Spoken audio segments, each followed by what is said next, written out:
guys. You're listening to Life Without Spoilers podcast, the place where real life meets the amazing art of cinema. Here we will share personal stories and movie stories, never revealing the end. I am Raquel.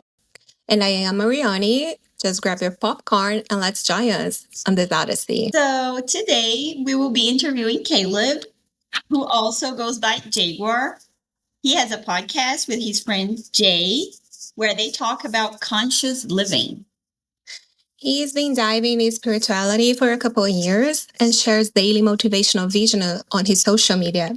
Among other things, he's a mindset coach and a certified level 2 Reiki practitioner. Welcome, Caleb. Welcome, Caleb. Thank you so much for having me. I'm really excited to be on here with you guys today.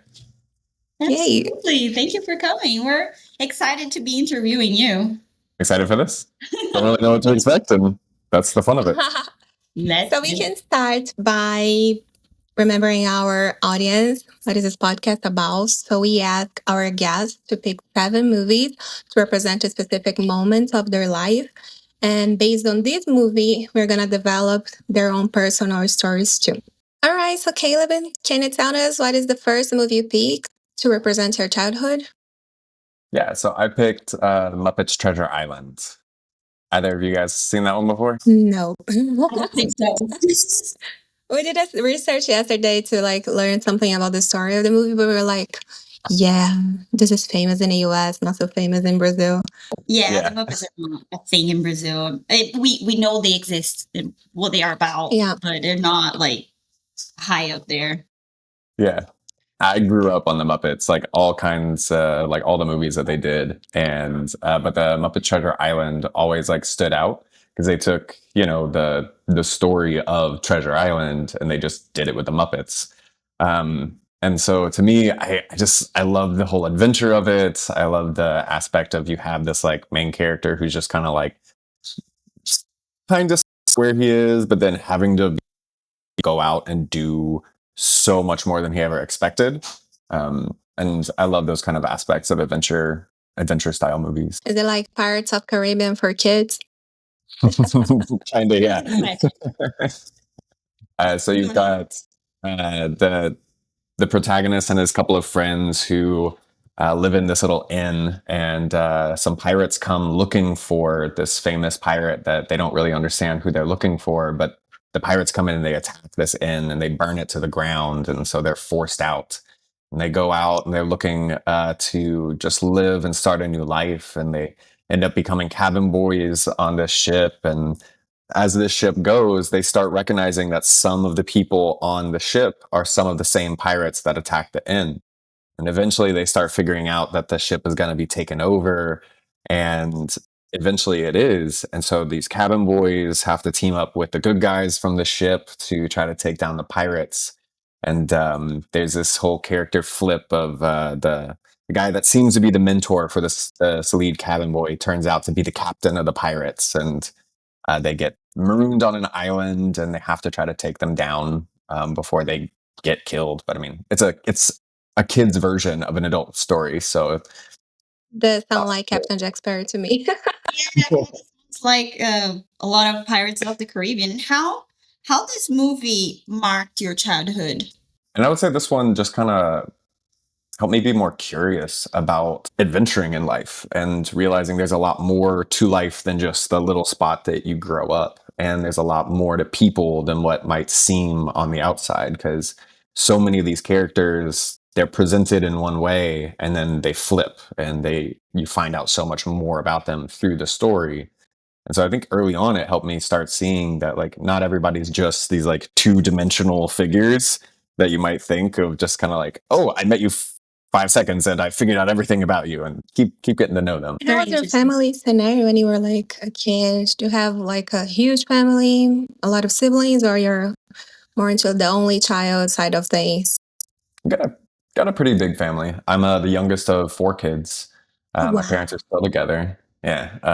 But I grew up, I was homeschooled throughout my whole life, from beginning all the way through high school.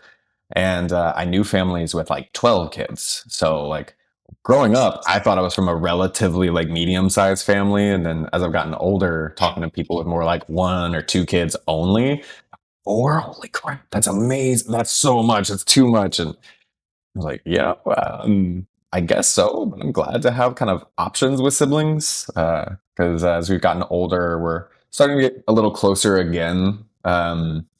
And so it's nice to like be able to go to my sister for a few things or my brother for other things that I want to know. And then just doing my best to get to know my other brother that's just older than me. Are you close to each other? We weren't for a very long time. My sister is 8 years older than me. My oldest brother is 6 years older than me. And my other brother is 2 years older.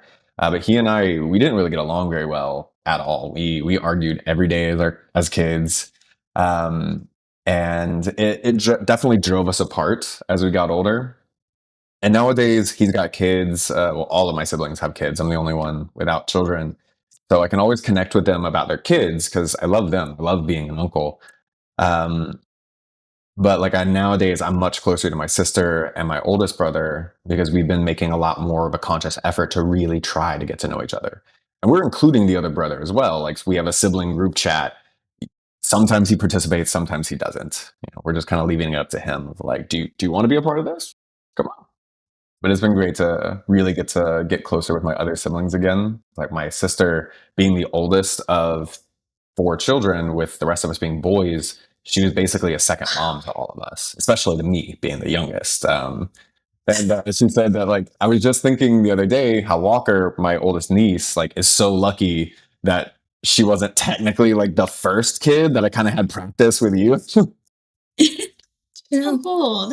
It's amazing to hear that you have a close relationship with your siblings because, I have a good relationship with my brother as well. But nowadays, I don't know. Like once we reach maybe adult life, everybody goes their separate ways. And some people just don't have a relationship with their siblings and they just can't work it out. It feels like a lot of my friends and colleagues from work and things, they just don't, like, oh, I have issues with my siblings and I just don't talk to them. And I'm like, how? It's your siblings. It's an important part of your life, I have that dynamic with one of my siblings. My brother, just older than me, we hardly ever talk.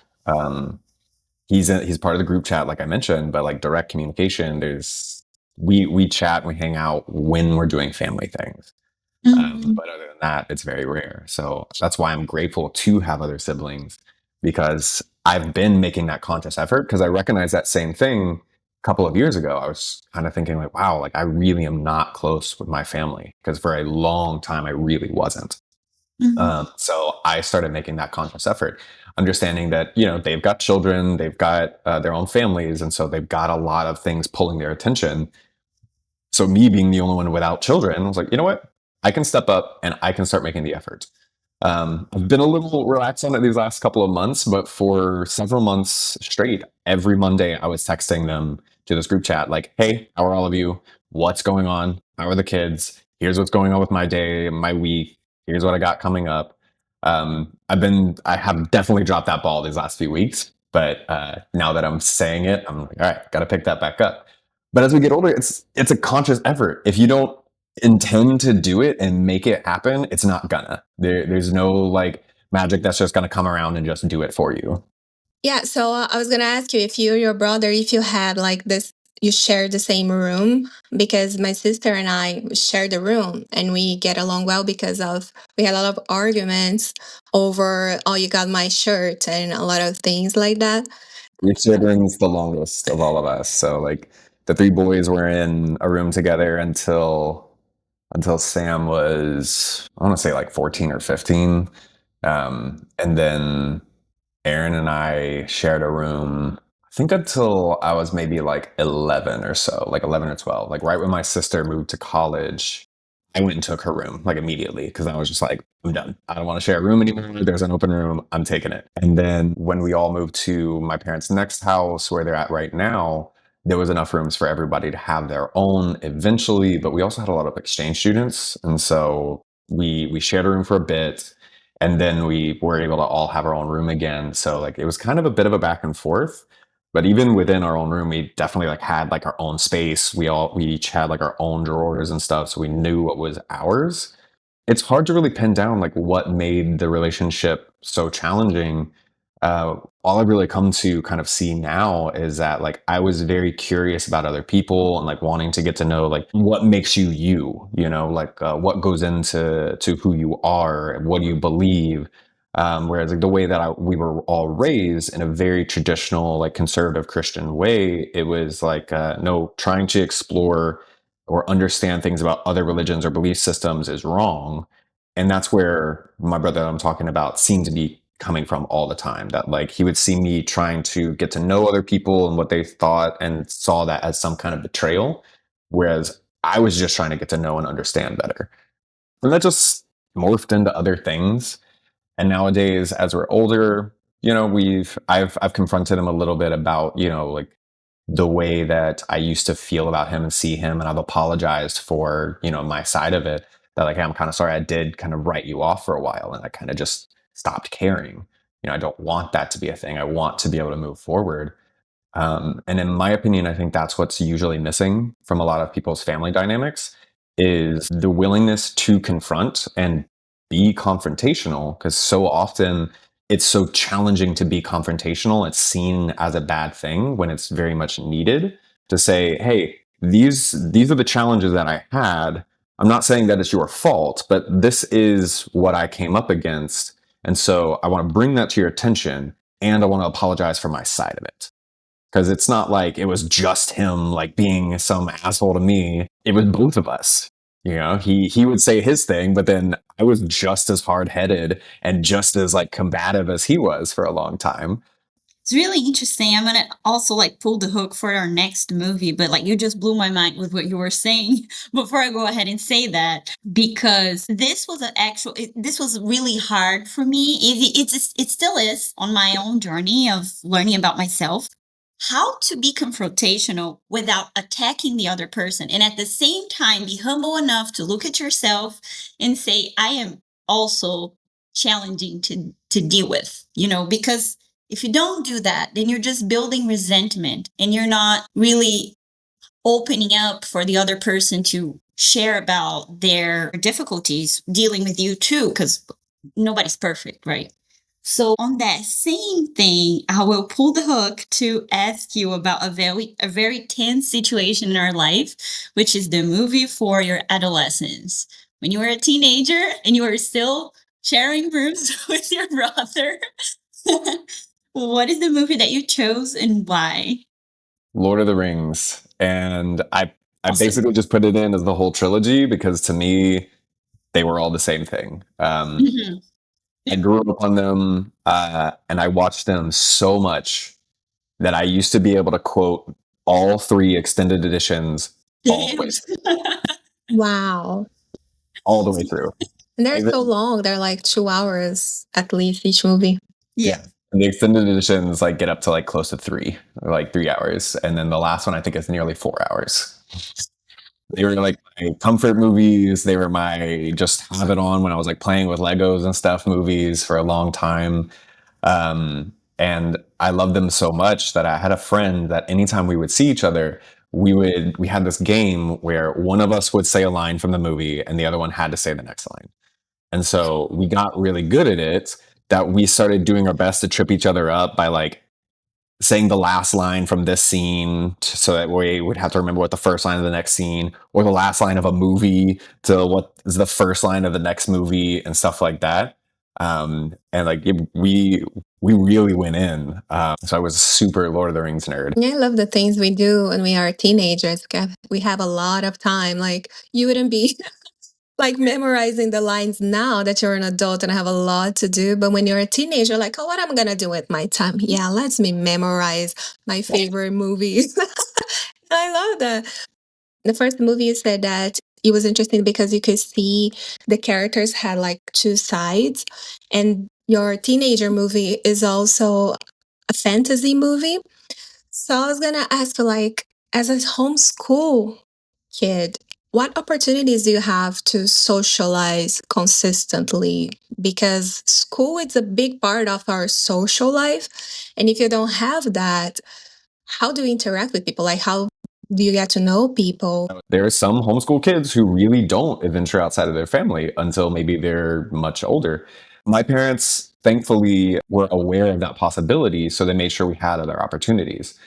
So, like growing up, church was, of course, one big and constant outlet for sociability for most of my life. You know, there was my parents' church. There were some of my friends' churches that I would go to different youth groups at, and so I got to know a lot of people through those avenues. And for me, I loved theater and I loved acting. And so I was an actor from 8 years old until 28. And so I would do community theater all the time. From like 8 to like 12, I was at this little tiny theater in my hometown. And then I paused for a little bit, played soccer for a little while, and then when I was like 14 or 15, got back into theater, and I started going to a theater called Theater Macon in the city that I was born in Macon, Georgia. And that's where I really stayed for quite a while until I was 18. And then I moved up to Atlanta like a few years into college, and I started studying acting. And so church and acting were two of my biggest areas of just being social and getting to know other people. And it's also what helped expose me to other ways of thinking and other ways of being. And then the third one, which is the biggest, like off the wall, is that my mom used to work for an exchange student company. She was a community rep and would help place exchange students all over Georgia. And it was for like high school age exchange students from like I think 15 to 18 was usually the age range. And so she would host events. We would sometimes host them in our home. Sometimes they were our official exchange students. Sometimes they would just need somewhere to stay for a couple of nights or a couple of weeks between families. And so I got to meet kids from all over the globe growing up. And so, like, that also helped really open me up to understanding that the way that I was raised is not the only way of thinking. And eventually, as I got older, I realized that, like, the way I was raised, there's nothing necessarily wrong about it. It's just how I was raised. And that, like, but being open to understanding different people's perspectives is how you really grow and just understand more about life and become a more full person. Great. I feel like you had better opportunity than us because I love theater games. I used to do it for a while. So it's like you have the core emotions and you have things that you don't have opportunities to access at school. At least the school I was from, we didn't have theater. We didn't have like art. So I started to all of this when I was older, when I was an adult already. And I think that you had a great opportunity of doing this when you were a kid. Do you think that it helped you like connect with your essence or with who you are or having this more free thinking that you seem to have? Yes and no. So I think when I was younger, it helped me in that it began to open me up to different ways of thinking just by being exposed to people of different walks of life. However, I think the practice of acting so much kind of prevented me from really connecting with myself and really discovering who I was on a deep level for a very, very, very long time. I was so often putting on aspects of other people and studying other lives that I wasn't spending a whole lot of time really just understanding myself on a very deep level. And so I think for a long time that kind of it just pushed that away. And so eventually, as I finally stepped away from acting at 28, and I made this choice of like, all right, I'm going to do other things. And if I feel like going back to acting in the future, cool. I'd read a book where it said that acting is the only profession where you get better at it by stop doing it. So I was like, all right, I'm just going to stop doing this for a while, go live life, experience things.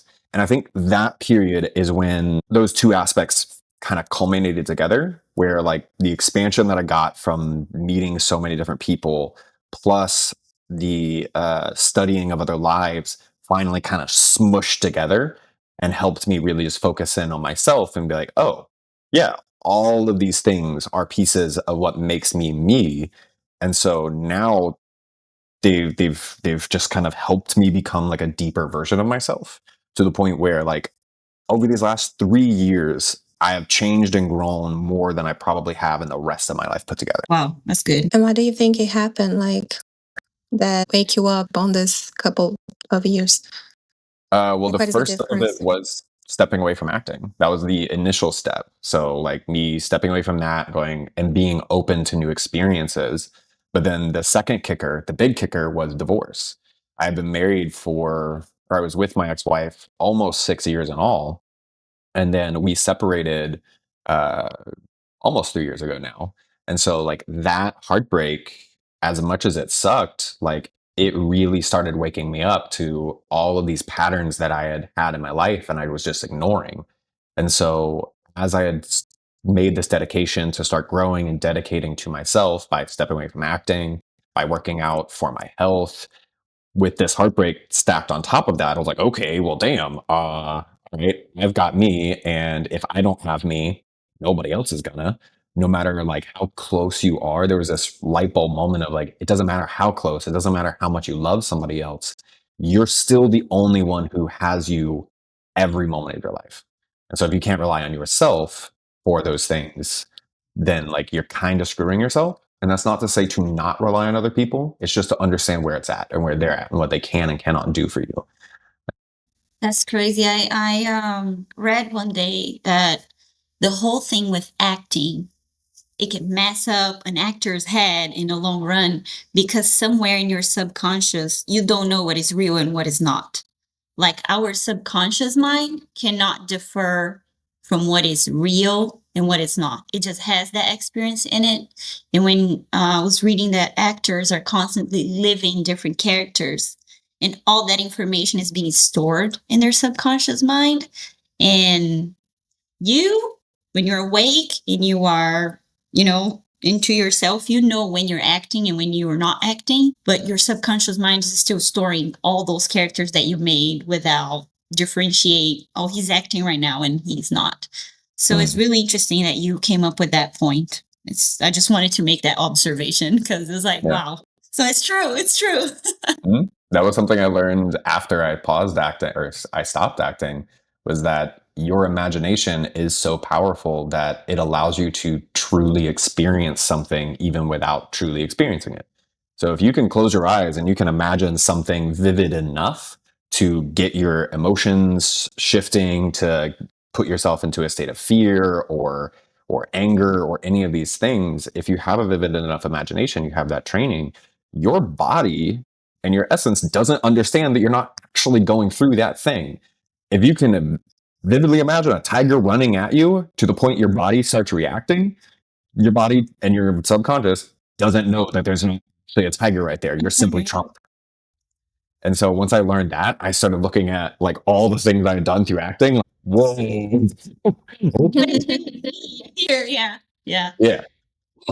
Yeah. And you started young, like when you were 8. So it's more, I think if you start when you're an adult, all of these emotions and all of these tricks are more like well developed.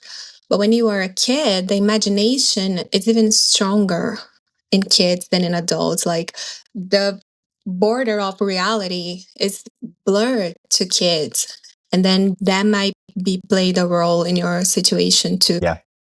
Very much so. I had a wickedly vivid imagination as a kid. I would like to call now your next movie. That is a movie that you chose for your adult life, the entrance in your adult life. So that was Across the Universe. Have y'all seen it? I love this movie. I love it. Beatles songs. Yeah. So I was introduced to this movie in college, and I started college down in the town that I was born in, Macon, and I transferred up to Kennesaw to study acting in my third year. And it was during that time that I was introduced to this movie. And at that point, I was smoking a lot of weed, I was drinking plenty, and like I just had a lot of friends who were very much all about that life. And so this was kind of that like perfect movie that, like we just got really high and we watched this movie. And it was incredible to watch. I love the Beatles. I'd grown up on them. My mom was a big fan and introduced me to them when I was young. And then to just watch this movie where they had created this whole story through these, it was fantastic. And like even now, like I love to watch this movie and just I'm blown away by all the little pieces of like underlying story that they tie into it, and all the like secondary storylines that they have going on. I think it was one of the earlier movies that I can remember really recognizing that while they have a lead character, they have these side stories and these side characters that they put a lot of energy into creating their story. And if you just kind of skim the movie and don't really watch it very closely, you can just see it as like, okay, only the story of Jude. But when you really watch it closely, you really start seeing where like all these other characters are like their stories are very heavily invested the whole time. So the more times I've watched it, the deeper it's gotten for me. And I think that was a really good thing for me at that time in my life because I wasn't always very good at really investing my time into the people around me. Um, Growing up in theater, I would only be around for somebody for like a few months at a time, and then maybe I'll see them again in the next show for a couple of months, or maybe not at all. So I would really enjoy my time with somebody, but then I don't know if I'm gonna see them again. And so in college was that time where I was forced to get to know somebody and stick with them.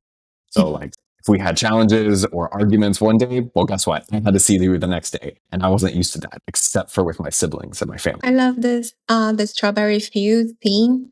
Yeah. I never watch it after smoking, but that's a good idea. I'm gonna do, I guess, tomorrow. Yeah, so when I ask about the consistency, that was what I was asking. Not that I assumed that you were like a loner because you're homeschooled, but because we have this consistent, like I see the same teachers, the same kids. Like my friends from childhood, we've been friends since fifth grade. So we've been in each other's life and a lot of transformation. People get married, got divorced, we had kids. A lot of things happened since we were 11, 12 years old. And we have this consistency, even though like not all the time we work together. Like I moved to another country, so we don't get to hang out as much. But that's what I was imagining from your perspective because I didn't have this experience where this consistent you show. And then you talk about like the opportunities you had with theater, church, and ex-students, but the consistency other than your family start in college and then you know I've got a few friends that like have been around for a very long time, and those are like theater friends that I made like at Theater Macon. One friend who I actually knew from through the homeschool group, she I've known the longest. We've now known each other for 23 years now. And then my next two closest friends, I know them strictly from Theater Macon. We've now known each other for I think 20 years now, or maybe it'll be like 20 years next year, something like that, 19 or 20 years. Um, and so even though there were times where, as you're speaking to there, we weren't as close, I've now been making a much more conscious effort to go when I'm going um, to go down to see them down in Macon whenever I go to make sure that I rekindle that because these are now my oldest friends that like you're saying, like I've seen them through so many different relationships. They've seen me through so many different relationships. There's so many different times in our lives. Um, but yeah, it was challenging to kind of reckon with that. Like I didn't really have like those like those core childhood friends.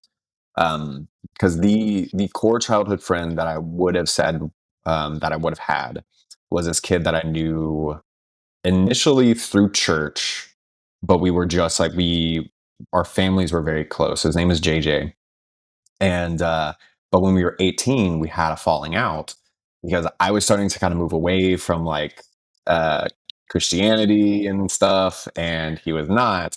And we had this conversation where he came to me and he told me that he felt that God's purpose for him was to be my moral compass. And I just looked at him and I was like, "You're full of shit. You're not really my what the hell."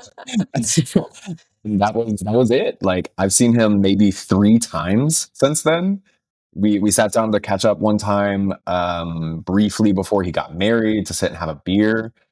We saw each other like at his brother's wedding, and then we saw each other randomly on the street when I was visiting my parents one time, and that's been it.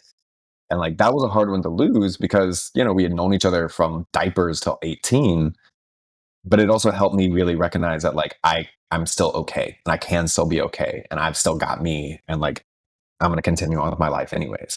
Question for you.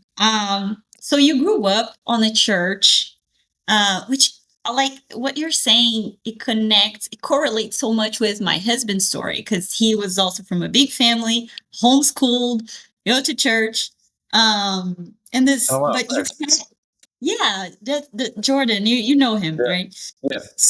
So yeah, you guys have so much in common, and you're talking about this. I would like to know what part of your life you opened your mind to get out of the box that religion put you in while you were growing up in the church to be who you are today, where you see that there's more than what somebody at that church on that strain of Christianity told you to.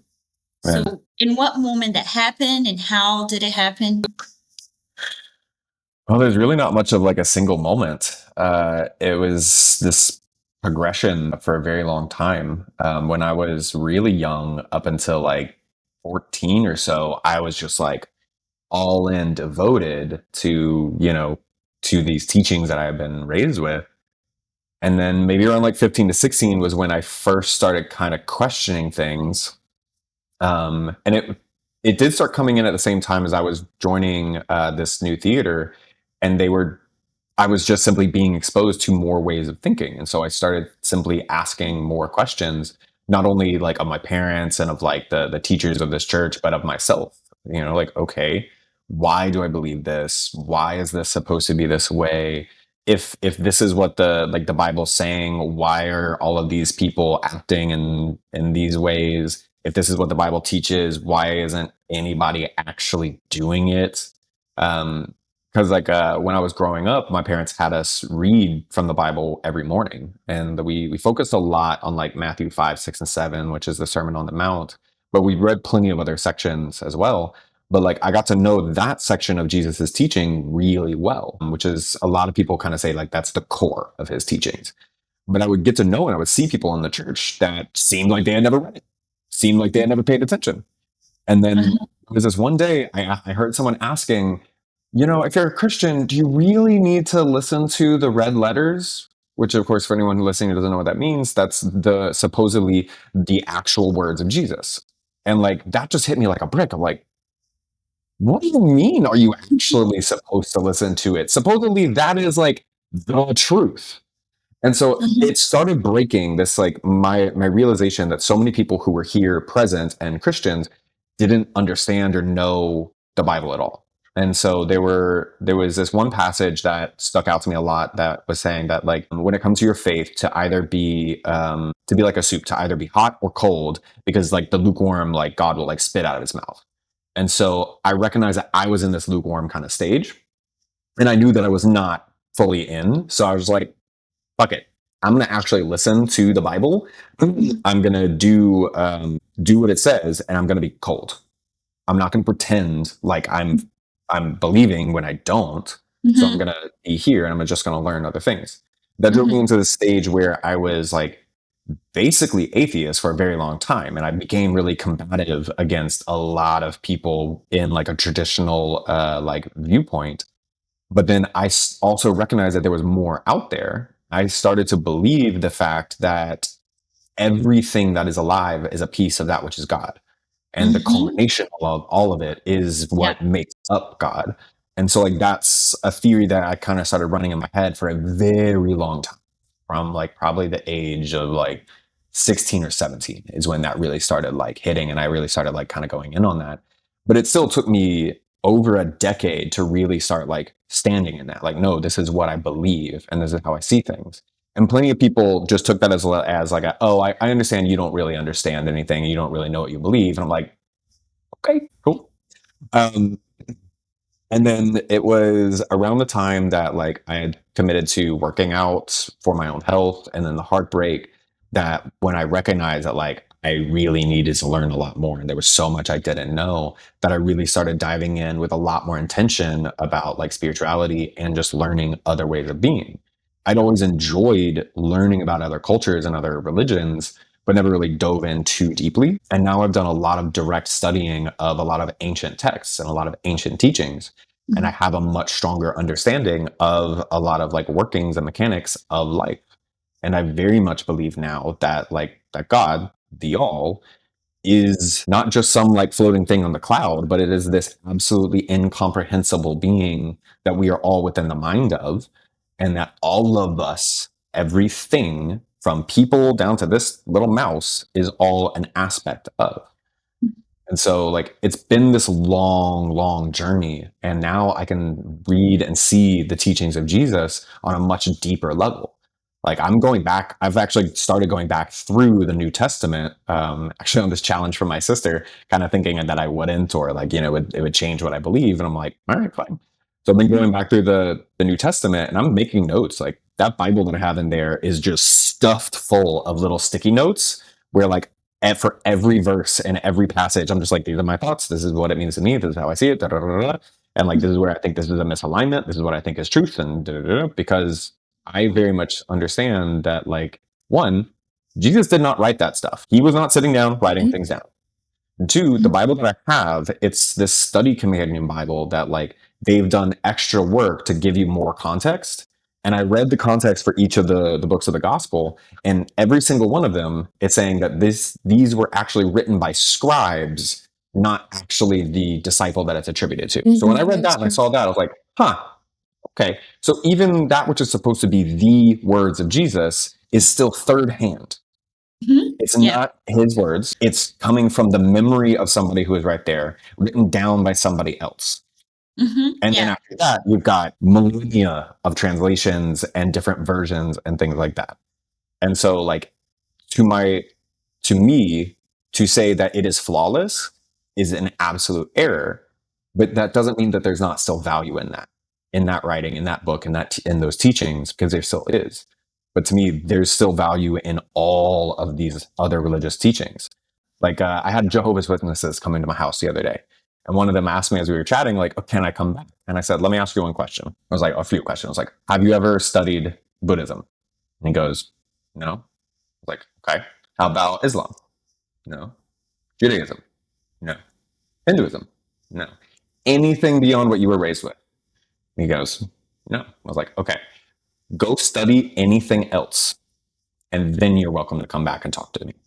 That's kind of what happened with me too. This is the power of questioning, right? When you're like, it has to make sense. For me, faith, has to make sense. And it also took me to study different things, read different things. What you were talking about, the all, that's the same concept that I learned on the hermeticism.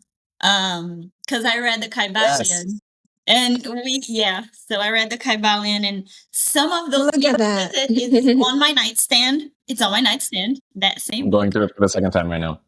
Yeah, it's amazing. And this whole questioning thing, this whole religious journey, just took me to a whole different level where I understand the teachings of Jesus and from a way different perspective. And I love Jesus even more by learning something out of Christianism. It's crazy.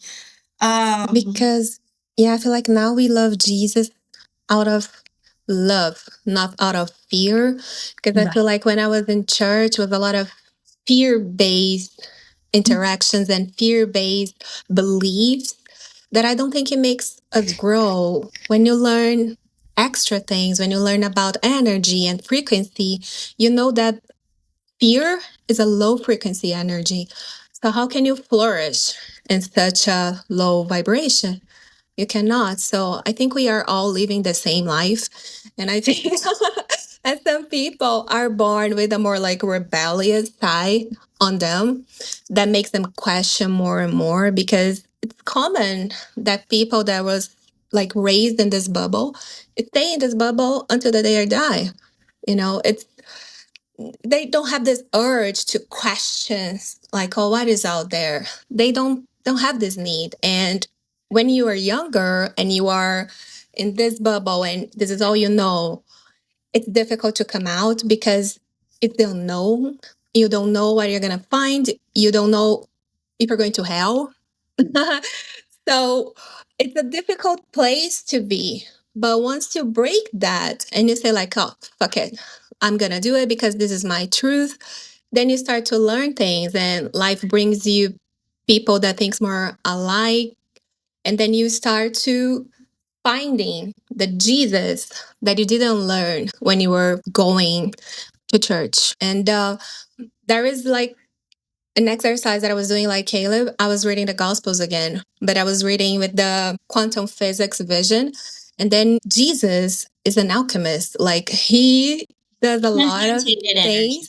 Yeah. And then we didn't understand because people didn't understand on his time. So he needs to speak in parables because people didn't understand. We still don't in 2025.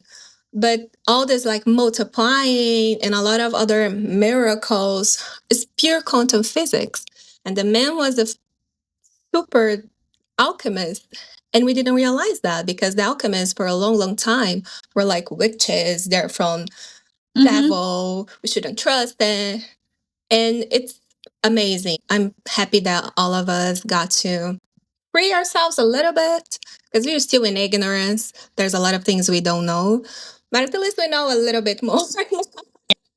Yeah, I hope by having this conversation, we help people who are listening to us right now, or at least we inspire, because also another thing that's said on the Kybalion is that the teachings won't come to you if you're not ready.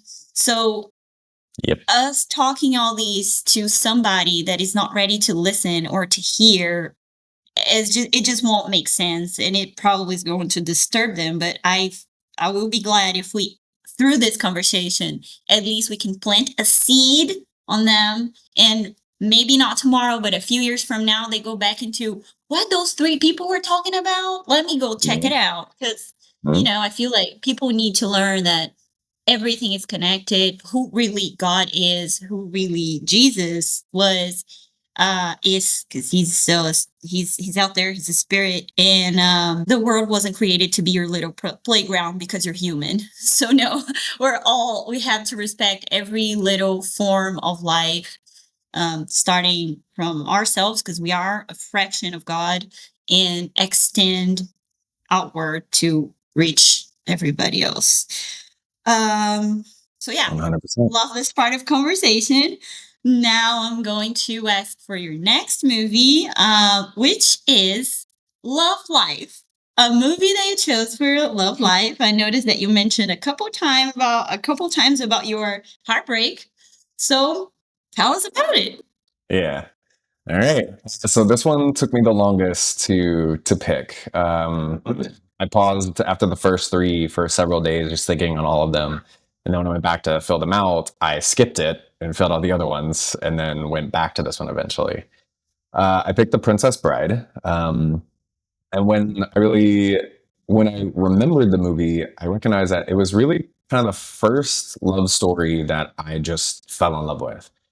Do you guys remember the old iPods, like some of the original iPods, with like the ones with like the first screens?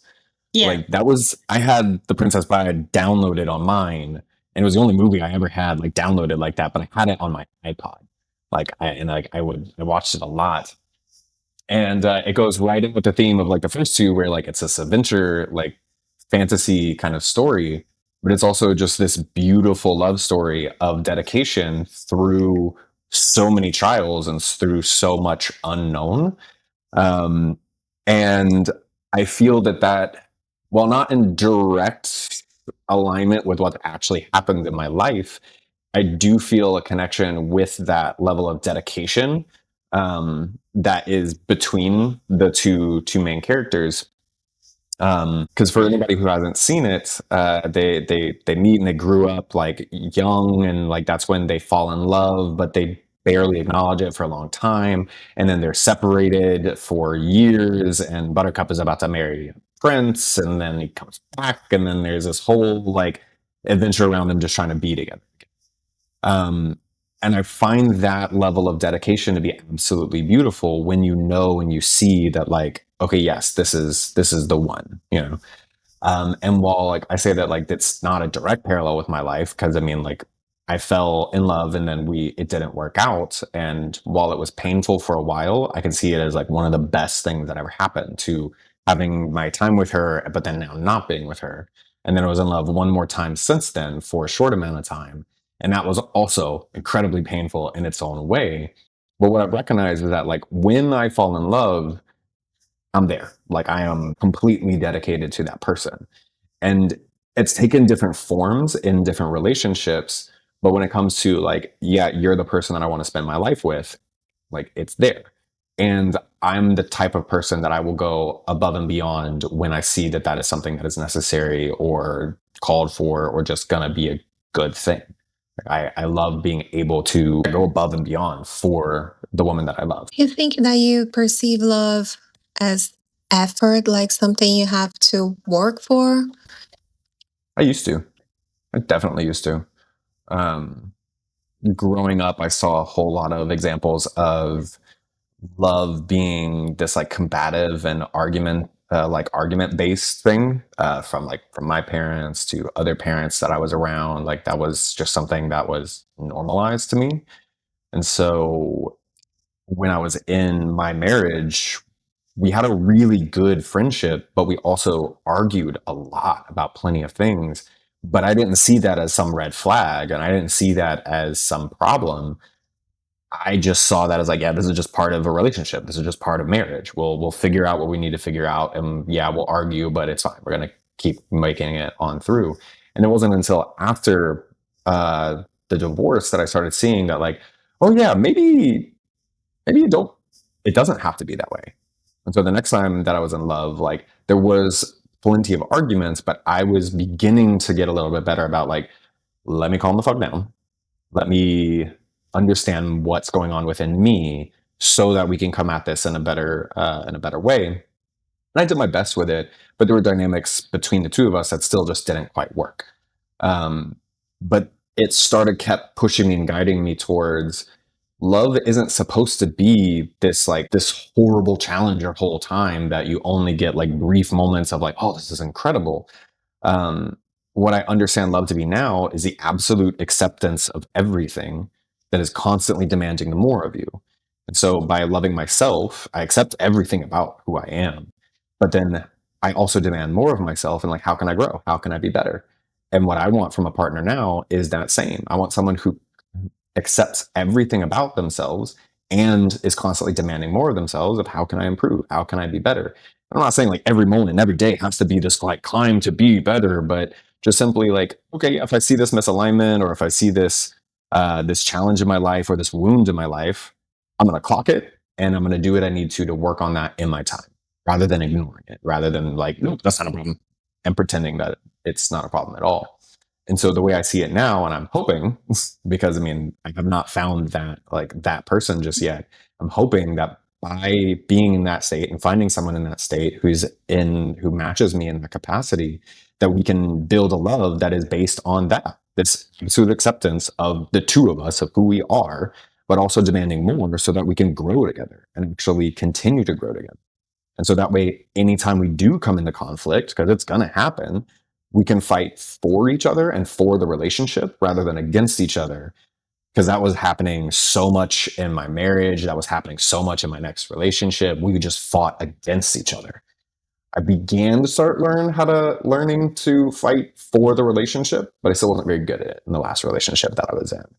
So now I really want to like get in a dynamic where like, hey, maybe let's argue for the betterment of this relationship rather than to be like, you need to change, you're wrong, you're this, you're that. And it's like, okay, both of us are in this. Both of us have our challenges, and so let's work on this together. What do you think is the most difficult thing to accept in others and also in yourself for you? The things that you don't accept in yourself. Well, sorry, let me make that personal. The things that I don't accept in myself. It's in my understanding that's always going to be the most difficult. If you have things about yourself that you ignore, that you pretend aren't there, these are those things that people refer to as shadow aspects. Those are going to be the things that are the most difficult to accept, because every relationship, be it personal, familial, friend, is a mirror to who you are.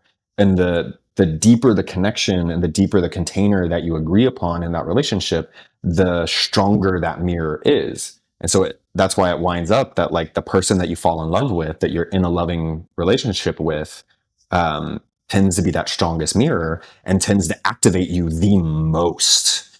And so like that's what happened a lot in my last relationship, but I also didn't have the kind of nervous system regulation that I needed to handle it.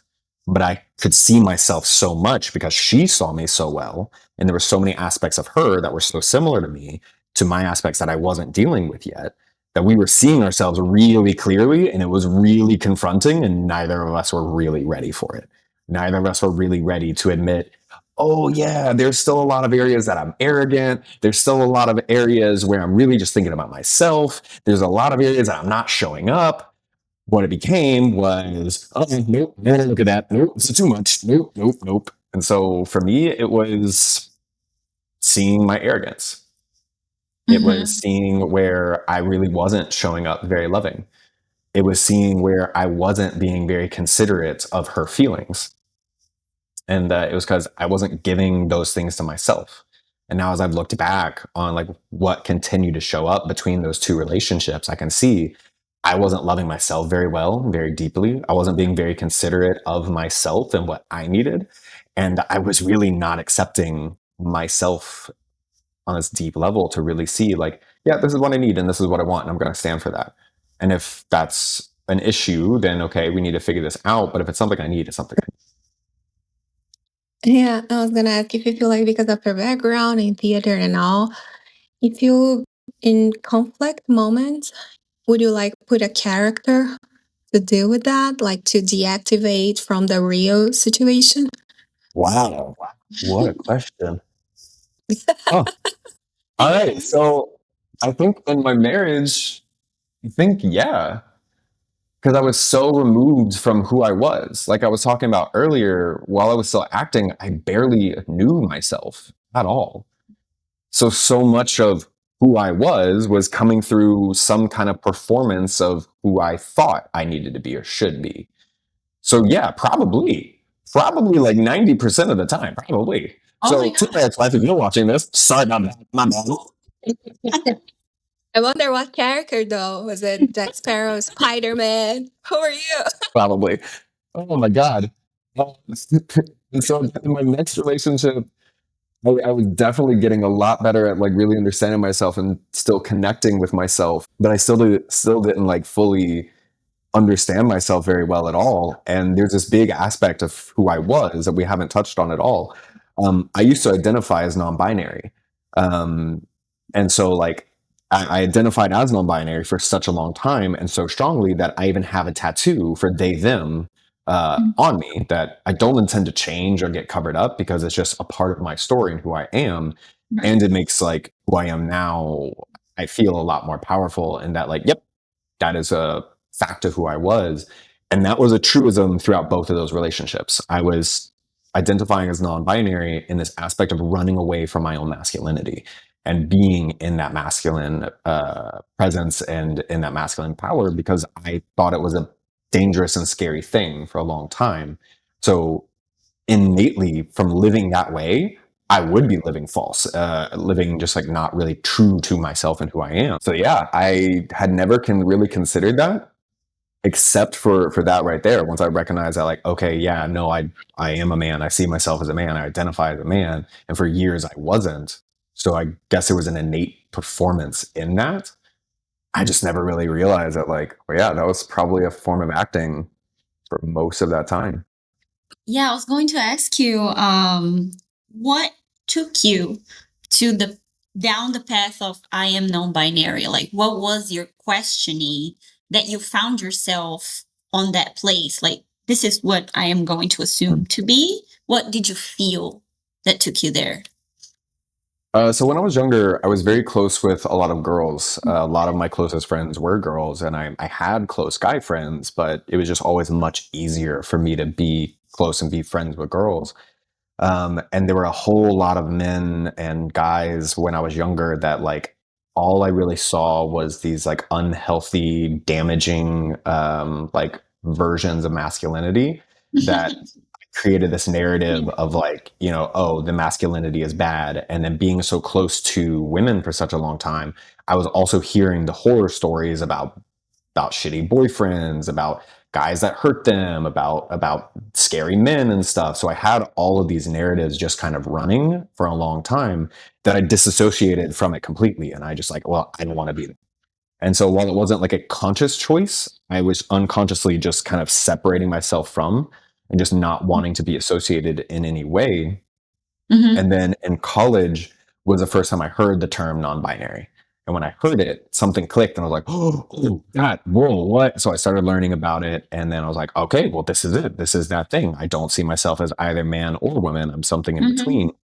And in a funny way, because of the studying of the Hermetic principles that I've done, because I now understand that like there's masculine, feminine principles of energy in all things, I now literally see everything as non-binary in a way of that, like we all have it. Every living creature, everything, every process has these aspects of masculine and feminine. But now I understand that like I run and operate with masculine leading energy. So like most of the time I'm operating in my masculine energy, but I have a strong connection with my feminine energy and I now have a healthy relationship with the two. So I know how to shift back and forth as needed. But now I understand that like just being masculine isn't some unhealthy thing in and of itself. So I've let go of those narratives. And how is there any exercise that you would recommend for people to do? Any practical, simple exercises for people that just don't know how to work on their masculine, feminine energy, so they can improve themselves? Simple, not really. I'm still working on developing like the more simple tools when it comes to those because these are not simple things. Yeah. I would say the first step is to understand what healthy masculinity looks like, what healthy femininity looks like, and then what unhealthy masculinity looks like, and what unhealthy femininity looks like. So that way you can understand that dynamic and then see where you are in that scale. So, to try to be brief about it, many times the purpose of masculine energy is to create a container for a relationship. So the three of us, we are in this container of a relationship. I'm upholding the masculine pole in a lot of ways. You guys do as well in the questions that you're asking. And so in that moment, I'm dropping into my feminine to receive it and to understand it. And then I come back through with my masculine energy to then drive forward of my points and what's going on. And so by me holding the container that we are within, I am holding a level of integrity to be sure that this container, the agreements of what is here, is upheld. If there was someone else that tried to come in and disrupt, I would be wanting to kind of step and try to be sure that that container is upheld and is respected. In a relationship, when people are no longer in agreement within a relationship. So let's say that's cheating, that's lying, that's um, uh, the cheating and lying is fine. That will start breaking that container. I couldn't think of another example. They start breaking that container, and the essence of feminine energy, which is swirling within that container, allowing to be full and just experiential within that container, feels the leap and feels that there's a problem. And so many times in relationship, whomever is leading with their feminine energy will notice when something is off, might not know exactly what it is, but be like, ooh, something's going on. I don't really know, but there's something I can't quite trust. But what is it? And so when you're in proper relationship of masculine and feminine leadership, many times the one of masculine leadership, and I want to reiterate, this has very little to do with what's in between our legs, but this is who is upholding the masculine pole, who is upholding the feminine pole. The one who is upholding the masculine pole might be giving the direction and the initiative of whatever the task or whatever the thing may be. And so they might be leading the charge in that way. And then someone in proper feminine leadership will then be there to say, to be watchful, because the feminine is the detail oriented, the observant, and say, hey, did you think about this? Did you see that thing that we are possibly going to run into? Did you consider that when you made this choice? And then the one in the masculine leadership will go, hey, no, I didn't. I did not. So let me rethink and recalibrate. Okay, what about this? How about this course? I think we should go this way. Let's go this way. And then in proper relationship, the feminine energy is going to go, okay, that feels right. That feels safe. That feels considered. And so understanding those types of dynamics and then understanding whether or not you are living within right relationship with the dynamics of the principles of masculine and feminine is that way to go. But no, I don't have something simple. I am still working on that because it's definitely something I do need to get more simple. It's something that in my coaching I've begun touching on, but it's with my coaching, I've been tailoring it very specific to each client. So when they need to work on aspects of their feminine, we talk about what's going on and I give them very specific tools. Same with the masculine, but I don't have anything generalized just yet. This is the longest no I've ever said. No, it makes total sense. Everything you said. It's a work in progress. Even I'm very new to learn those things. I know they exist, but to work that on myself, those two energies, when to uphold one and the other, it's just so confusing to me. And then you deal that with yourself, and when you're in a relationship, you deal with that with somebody else as well. So it just becomes a math, and I'm bad at math. I think it becomes messier when we put roles like women are feminine and men are masculine, when in reality we need both.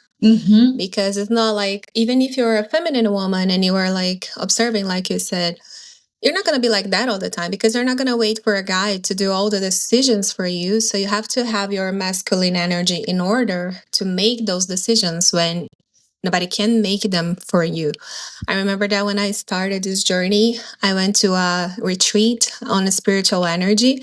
It was pretty cool because we were like dancing with fire and stuff, but it was so disorganized. Like we had a schedule we never follow, and I am like organized person in that sense. And I was like, okay, it's this time, this should be happening now. And nothing was happening. The food wasn't ready. And then the girl looked at me and said, oh yeah, it's because I am in my feminine energy. I'm just flowing. Like, girl, you're organizing this. You need that masculine energy right now. Yeah. That's a beautiful example of when like a woman in leadership, if they didn't already have somebody to uphold the masculine pole, then yeah, they have to step up into theirs and utilize that. So that's why it's important for everyone to recognize that we all have both.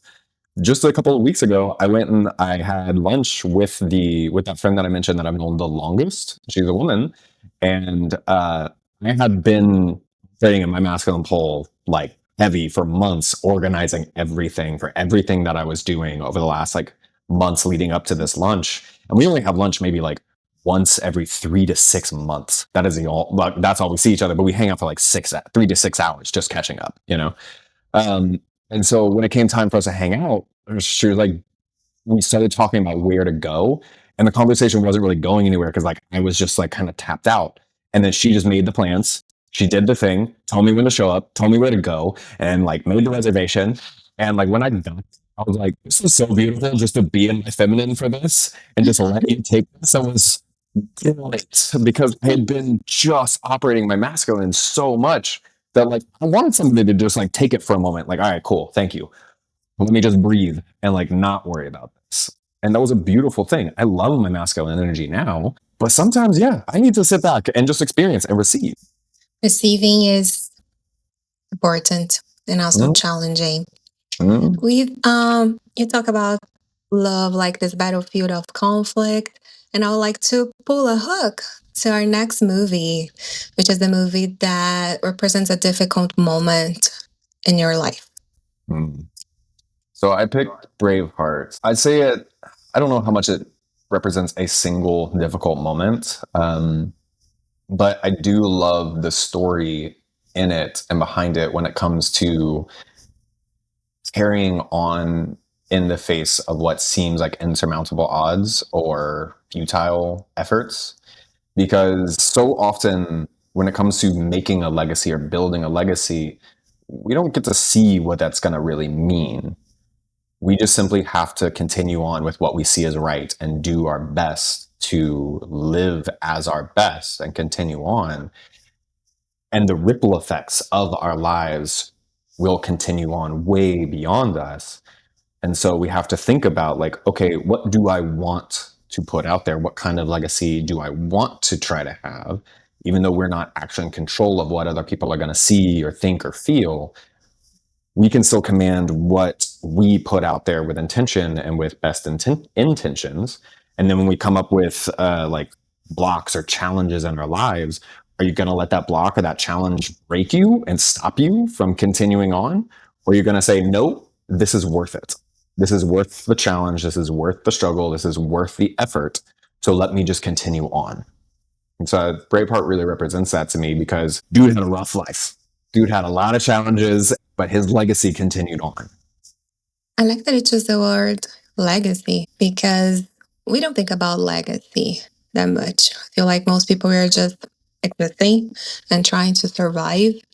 But the legacy thing, I feel like another step in our evolution, because it's not just what I do to survive, is what I'm gonna leave in this planet when it's my time to go bye-bye. So like this podcast, this initiative that we had, I feel like it's part of our legacy. We don't know where it's going. We don't know how many people we're going to be able to reach. We can only see this, like this beginning, this equipment that we need to buy and the tools that we need to master.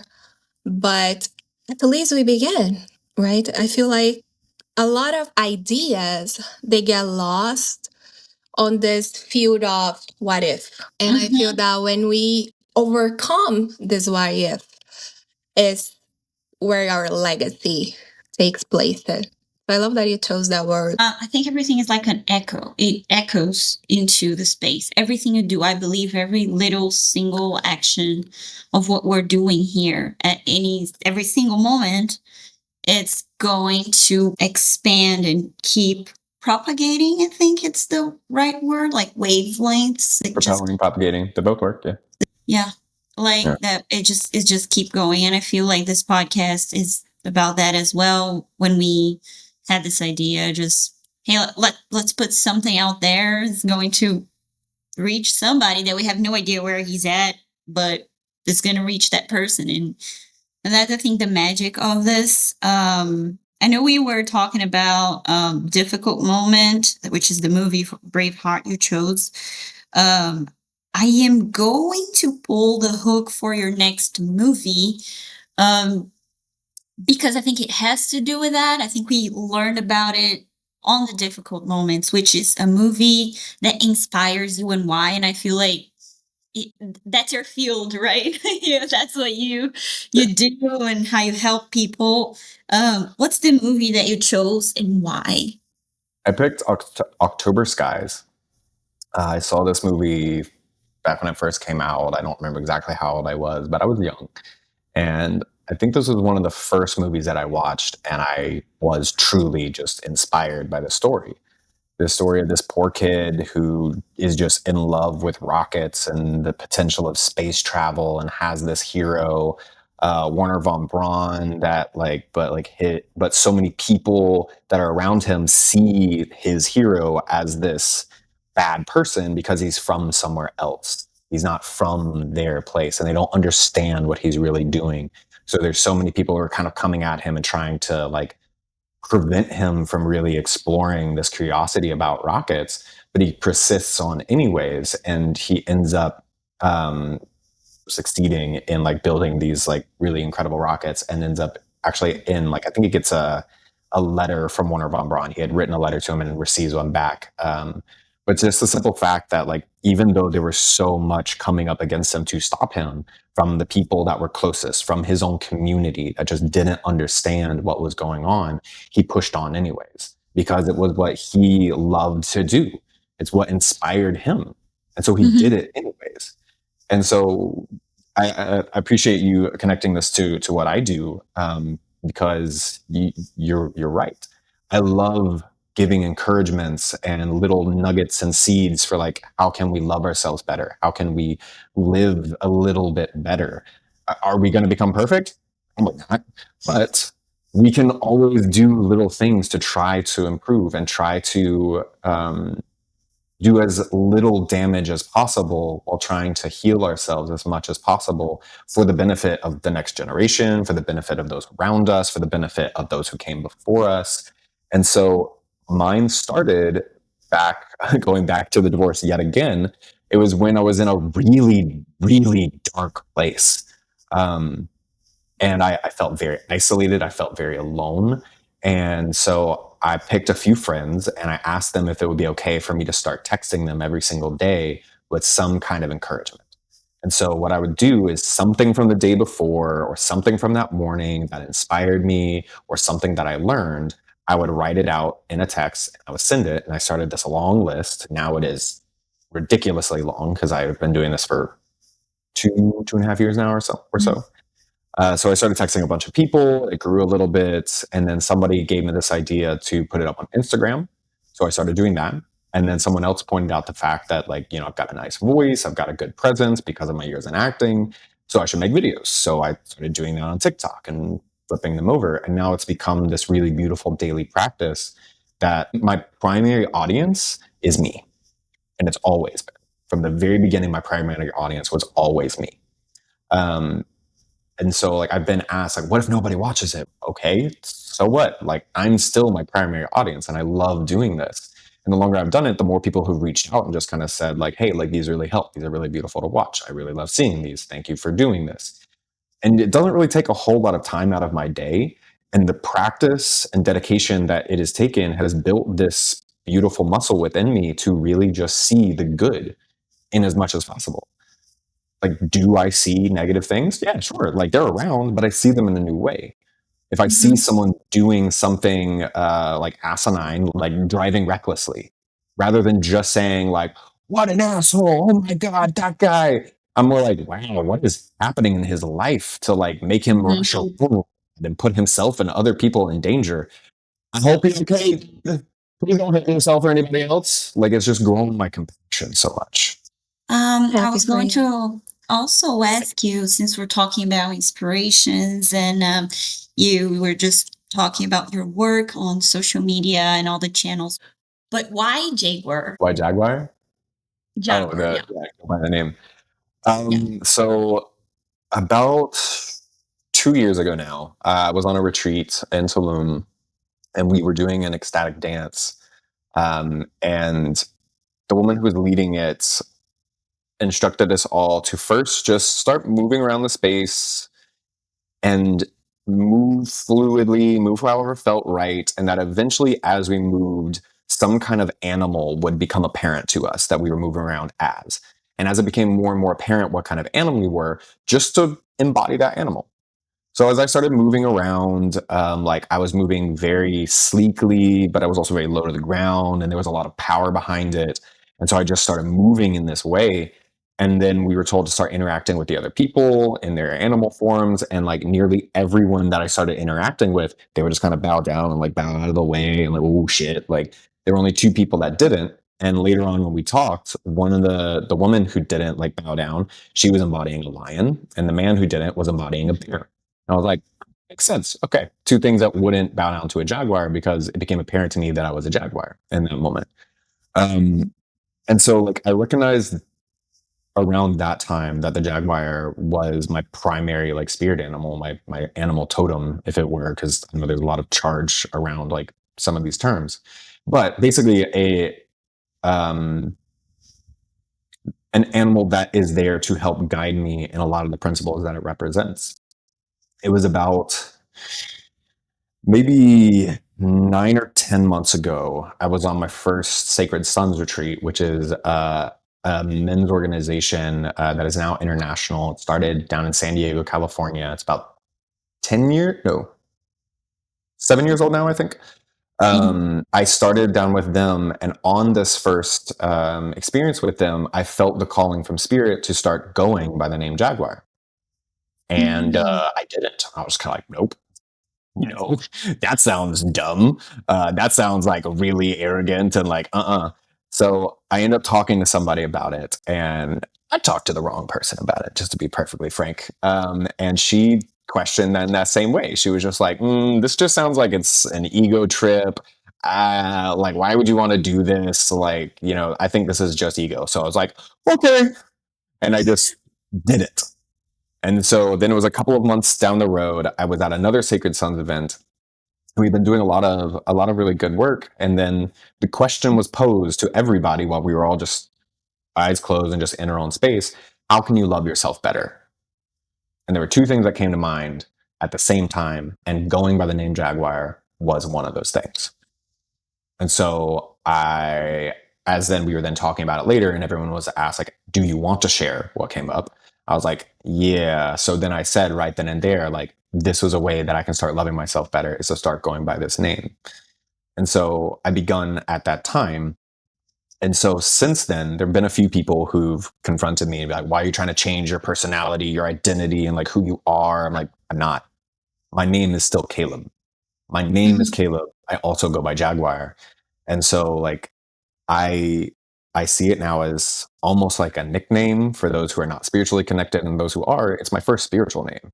I was referring to myself as Jaguar in my prayers for a very long time. Since before that, like, I was calling to actually start going by this name. And so now there's some people who call me Jaguar, and there's some people who call me Caleb. And I don't correct either one of them. That's why when you guys ask me how should I address, like, you can say it this way and then just say what comes up naturally, because they're both correct. Yeah, I think it's interesting that you said about spirit animal, because my best friend, she's also a jaguar. Like her spirit animal is this one, and she's a Gemini, and when a Gemini rising. So it's because what she told me when she discovered this totem, it was kind of the underworld kind of thing. That was the totem, and I was able to navigate that. And the other thing, it was like how they can adapt and the resilience. And I see like all of this in my friend, like this ability to navigate to things. And she's like super smart. I say, hey girl, I need this. And then we bounce a lot of ideas. And then she comes with the tools. She comes with like, oh, try this. And then I can see that in you too, like this variation of things, this adaptability. So I think it makes sense, this animal to be your spiritual animal. Do you know yours, Raquel? No, I thought about so many, but I don't know if it comes from a spiritual place or if I just admire the animal, because, as you guys know, I graduated in vet in Brazil.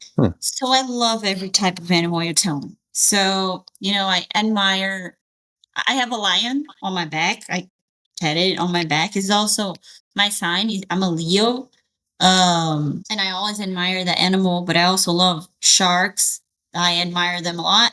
And I have a snake because I also love and admire reptiles. I feel like the whole reptile thing is how they can adapt to so many things. I think snakes are awesome. They don't have legs and they can still make it out there. They don't even have their own body temperature. Like, it has everything to go wrong in nature, and it's still out there, and some of them can overpower a bull. And it's for an animal that has no legs. Like, come on, really? And they're long. Like, they were supposed to have at least 4 legs, or I don't know, 7. I don't know. But so I don't really know. I admire every type of animal out there. So I never really took a time with myself to actually connect spiritually to one and think about why, if I had to choose one, would maybe be a lion, but it would come from a place. I love lions. Tiger. But you don't choose them. They choose you. Like, they will come to you. So my experience, like, mine's a wolf. And I remember like being deep into that. And then this wolf came to me, and I was like a virgin to those things. And I was like, what is this wolf doing here? Like, I came here to see about my traumas. Why is this wolf here? And then like later on, I understood like the archetype, and I said like, yeah, I can see myself as being a wolf totem, because it has like this community side of it, but also it can be a loner and be in his own path. So it was interesting that when things that we think is random started to make sense in a weird way. Like, you would never connect those things, but all of a sudden they start to make sense to you. And if you try to explain them to people that are not in this vibe yet, they will look at you like, why are you calling yourself Jaguar? Like, so I get that. Yeah. and I get it plenty, and I don't worry about it. Like I'll on like reservations, I'll put Jaguar. Like I go to restaurants and like that'll be in like my order ahead thing, and there's people who like refuse to say it. They're like, no, like they'll say J, and that's fine. Like I've got people who will call me J, who will call me Jag. Like, okay, those are fine. Jag. But, like it's Jag. funny to me. It's nice. Jag sounds cool as fuck. Yeah. Like the co-lead to my men's group, when I was talking to him about it, he's very dedicated to like, hey, if you're gonna go by Jaguar, I'm calling you Jag. Like I'm all in. And then he was gonna ask me like, can I call you Jag? And I was like, yeah, sure. And then some community rep that I see every once in a while, like I told him, and like immediately the first thing he was like, "Babs, can I call you Jag?" I was like, yeah. But like, there's some people who like seem scared of saying the word Jaguar, and then there's some people who hear it and are like, "That's awesome! Your parents named you that?" I was like, "No." That's why I'm like not specific about like present myself, but like, it's very revealing about like how whether people like accept themselves or not. Because the most aggressive somebody was about this, you know, they were just like, why are you trying to hide? Why are you trying to change your personality? I was like, I'm really not. And then as I started talking to them, I started asking them the same questions, and boy, did they run from those questions so fast, it's so hard. They would just like shut it down. I was like, okay, so you want to ask me, but you're not willing to answer. Okay, that's cool. That's fine. Awesome. I think we can move right to the next movie on our section. So, Caleb, what is the movie you think that everybody should see? I picked Gangs of New York. Young Leo. Yes. Young Leo DiCaprio. Young Leo.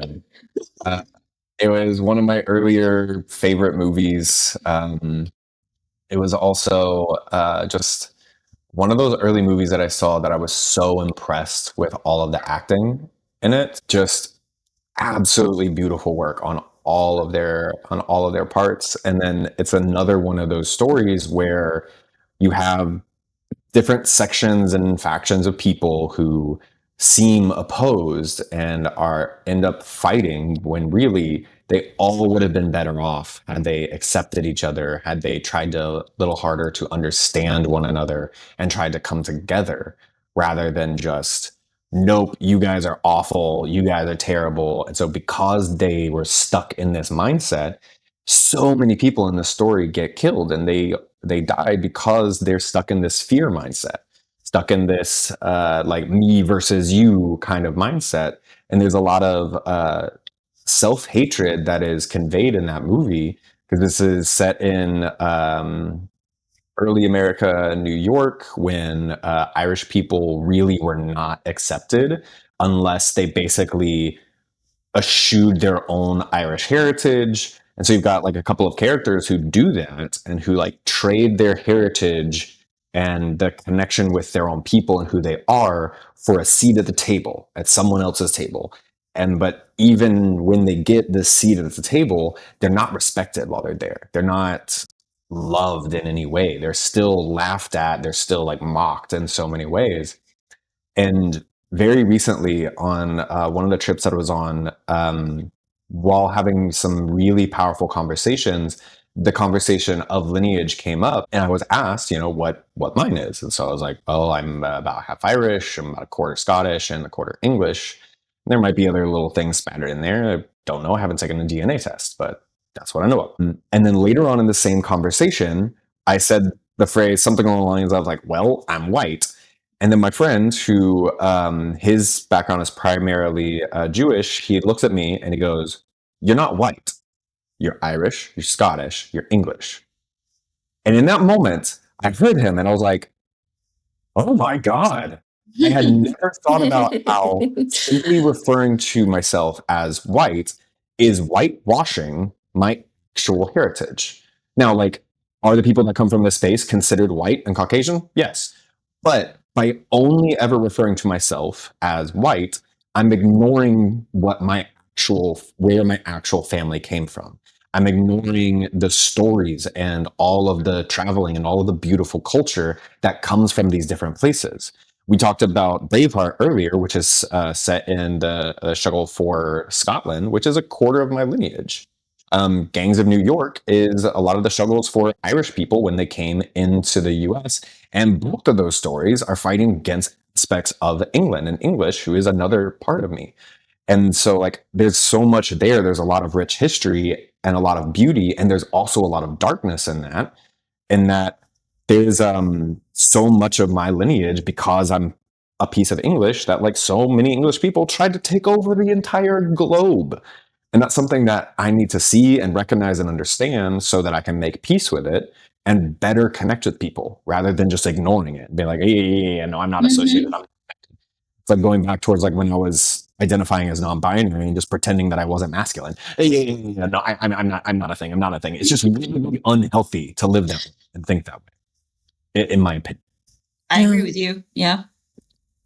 I feel like this perspective you brought to this movie, something that I never thought before.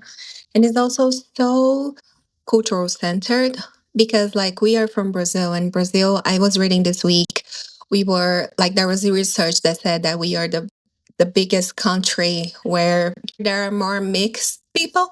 But here, when I moved to this country, people are like, where are you from? Are you Latina? But where are your parents from? And then my mom is white. My mom is like Irish look. And then my dad is black. And then they were trying to see, why am I mixed? Why do I have this trait and now I have that trait? Yeah, how is that going to change anything? Like, same with my last name, my maiden name is Biasoli. So I carry that last name because part of my family came from Italy. But I have part of my family that also came from Spain, and I have part of my family that also came from native Brazilians, Indians. So, but when I say that, they're, oh, you're Italian because your last name. I'm like, no, I was born in Brazil, so I'm Brazilian. But they like go back to this one thing and put you in that label and forget about every single traces that you have that are also part of who you are, and it has a meaning to it. You know, it has its own story. As you said, recognize the stories, the culture, the sacrifices that were done for us to be here. Have you thought about, when we think about lineage, how many things happened for you to be who you are today and be where you're standing today? So I think all that comes into play, you know, and people just don't consider that in general. Yeah, that's why that moment was so powerful for me. Because there was, for such a long time, I did kind of ignore my own lineage and like where I came from, because to be white in America is sometimes seen as this like really horrible thing because of what white people have done. But the thing is, if we ignore it, then we make things worse. Just like going back to what we were talking about with shadows earlier, if you ignore aspects of yourself, they get worse. But if you recognize it and you see it, then you can actually do things about it. And part of seeing it and recognizing it is appreciating everything about it and accepting everything about it. So there's pieces of my lineage that you go back and it's dark, because I'm sure members of my family did really dark things. But there's also parts of my lineage that is absolutely beautiful. And like, I know a lot of like things about my family that's absolutely beautiful. And so you have to take and see both of them and appreciate both of them. So that way you can recognize, okay, where did my family do some things that aren't so great? And then how can I make sure that I don't perpetuate that? And where did my family do stuff that is great? And how can I perpetuate that? But if you ignore it, you don't know. So if you pretend that you're not who you are and like where you came from, then you're ignoring so much information that has gold.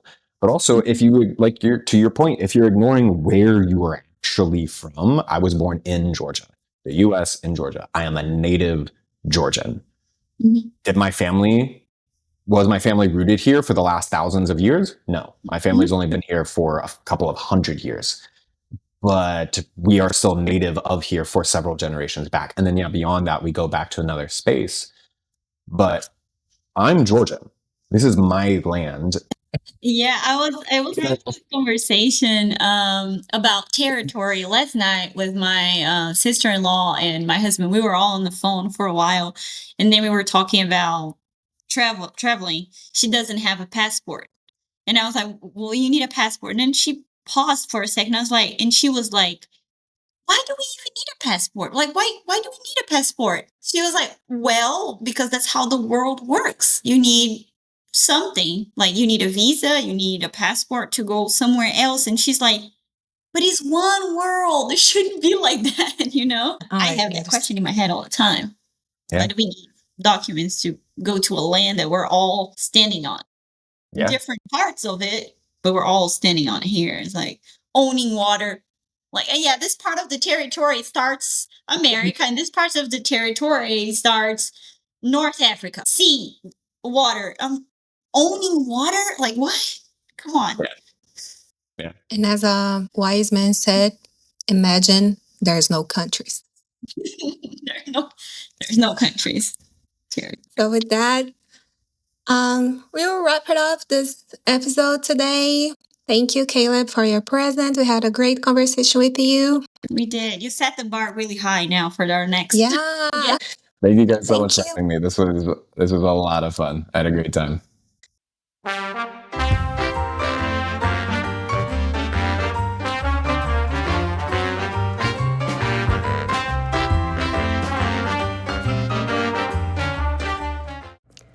And if you'd like to be our guest and share your life story and favorite movies with us, please contact us at lifewithoutspoilers@gmail.com.